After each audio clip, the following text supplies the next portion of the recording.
जे पंध में साथ निभाईंदड़ दर्द कंधीअ झलियो कां आशिक उभो आहूं करे त सुहिणी बेली मुंहिंजी बांह दरिया तुंहिंजी दांह ॾींदसि ॾींहुं क़याम जो। सितारनि भरियल साड़ी में मुरकंदड़ कुंवार जहिड़ी मुंहिंजी सिंध अॼु बि सवाल या निशान बणियल आहे ऐं हर सवाल हिकु डिघी ॻाल्हि पुछण जो पंध पचारे थो। यादि अथमि त मोक पाणिनि जे मोकिलाइण खां पोइ सिंध जे बनियुनि में सोक जी तोक ते फुटंदड़ अकनि लोक अदब जी खुशबू विखेरी हुई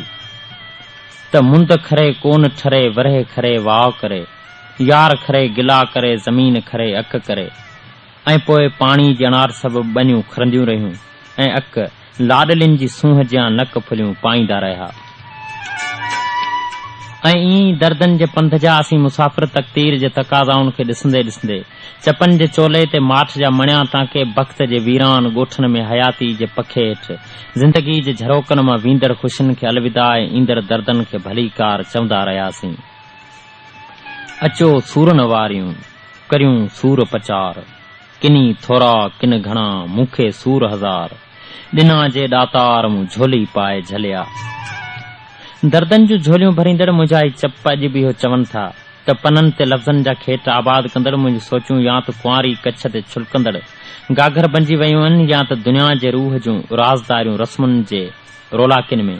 थधा साह भरींदड़ विंगस जो उहो अछो त अरमान थी वयूं आहिनि जिन लाइ भिटाई चवाणी त ॻाल्हियूं पेट वरन में वधी वण थियूं परसे मुंहुं न कयूं गोशे पिरी न गॾिया। वरनि जी विथी पुॼाणा परची पवंदड़ ही सिंधू अॼु बि आंगर उभी करे थो त अञा बि दिलनि ने दरिया में छोड़ ऐं तोड़ निभाइण वारो नंग लाड़ ते वसंदड़ काल्होकियूं उहे मींहं कणियूं आहिनि जिन जी खुशबू हवाउनि जो उहो दादलो ॾाज बणिजी वई आहे जंहिंखे वक़्त जूं टिजोड़ियूं सदियुनि ताईं संभालण जा जतन कंदियूं।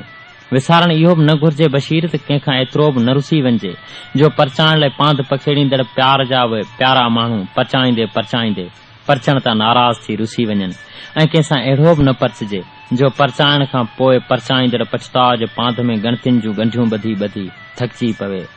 महबूब बहारुनि जे पहिरीं शाम जहिड़ो मुंहिंजो ई रेडियो पंहिंजी सिंध धणियुनि खे दिलासनि जा दग ॾेखारे थो पर अॼु ॿुॾल सिंध सोग जी सदा बणिजी वई आहे ऐं कैंपुनि जे कठनि ॾींहनि में हयाती बसर कंदड़ भुनाइतीन भूअ जा झांगीड़ा सिंधू जी सीर में मयारुनि जूं ॿेड़ियूं कुझु हीअं बि छॾनि था त जा उमर तोमल ईद सां सां सोए वरती सूमरा वेई वीचारन विसरी खुशी ऐं ख़रीद सिकण कया शहीद मारू हिन मलीर जा। अरमान इहो बि आहे बशीर ते हेॾियूं ई तकलीफ़ूं आख़िर असांजो मुक़दर छो बणियूं आहिनि ऐं ॾुख इहो बि रहिजी वञे थो त असांजे हिन हेॾे ॾुखे वक़्त में बि इंसानियत जी ख़िदमत करण खां असीं छो था लवायूं। मञूं था त मानी ऐं मौत जो मालिक जो वाइदो कयो आहे उहो निभाईंदो पर अॼु अलमनाक वाक्यनि ते कालम निगारनि जा लिखियल कालम पढ़ंदे मूंखे थर भिटुनि जो उहो दादलो लेखक बि यादि अचे थो जेको अंदर जे अहसासनि में अदबी ख़त लिखी सिंध जे ॾुखनि जा डूंगर ॾोरण जी ॻाल्हि कंदो हो ऐं मुंहिंजे अदबी ख़तनि जी मोट में लफ़्ज़नि जा समुंड पलटाईंदे वरी बि नाले लिखण खां इनकार करे छॾींदो हो। छा अॼु उन्ही इल्म ज़ौक़ इंसान खे लिखण लाइ वक़्तु नथो मिले या लफ़्ज़ दोस्ती जा धागा धार करण लॻा आहिनि पंध प्रीतूं प्यार ऐं पंहिंजा वेझा हुजनि या परभरा पर उन्हनि खे विसारबो न आहे। पोइ 92 जहिड़े दिलरुबा चैनल खे हिन साथी आख़िर छो विसारियो आहे। अंदर जे अहसासनि में अवांजी गैर हाज़िरी ऐं उन राति प्रोग्राम जे तसलसल खे बरक़रार रखण वारी रीति निभाईंदड़ अदा नूर मोहम्मद भुट्टे जूं महिनतूं बि मुंडी ते टिक लॻंदियूं आहिनि पर पोइ बि अलाए छो उत्तर में निसरंदड़ सरनि जहिड़ो ई साथी लिखण खां लवाए वेठो आहे। सर लोहीड़ा गभिया कुसर निसरिया तो कीअं विसरिया ढोलिया ॾींहं अचण जा दिलियूं ऐं दरिया जॾहिं बाकरा कंदा आहिनि त प्यार पलटण लॻंदो आहे पर ख़बर इहा बि नथी पवे बशीर त असां ते कहिड़ी आज़माइश आहे। सिंधू जे सख़्त वर्ताव सां थींदड़ विछोड़नि ॿुॾंदड़ ॻोठनि ऐं दरबदर हसरतुनि जो ॾुख हर संजाहवंद इंसान जे अंदर में काती जो वढ बणियल आहे जंहिंजा चाक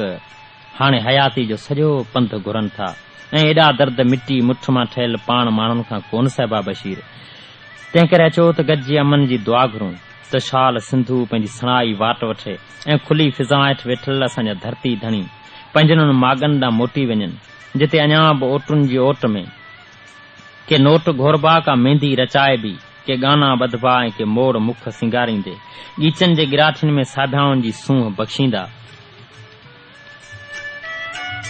बस लिखण लाइ त लफ़्ज़नि जा कबूतर अल्फाज़नि जा चांवर चुगनि पिया, पर छा कयां, मुंहिंजे जीअ झूपड़ी ते वसंदड़ बॾे पनाह पुसाइण वारी हुजत पिया कनि। तंहिं करे सोचियो अथमि त सावणी मींहं जे अॼु इतां ई उकामी वञिजे, सो कलम बंथा कयूं भिटाई जे सिटुनि सां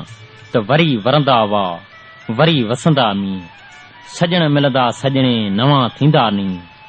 विछोड़े जा ॾींहं रही रहंदा केतिरो, आऊं उहो ई साॻियूं फ़क़ीर गुरू गुरसारंग फ़क़ीर कल्होड़े जो नाचीज़ अलाह जुड़ियो कल्होड़ो।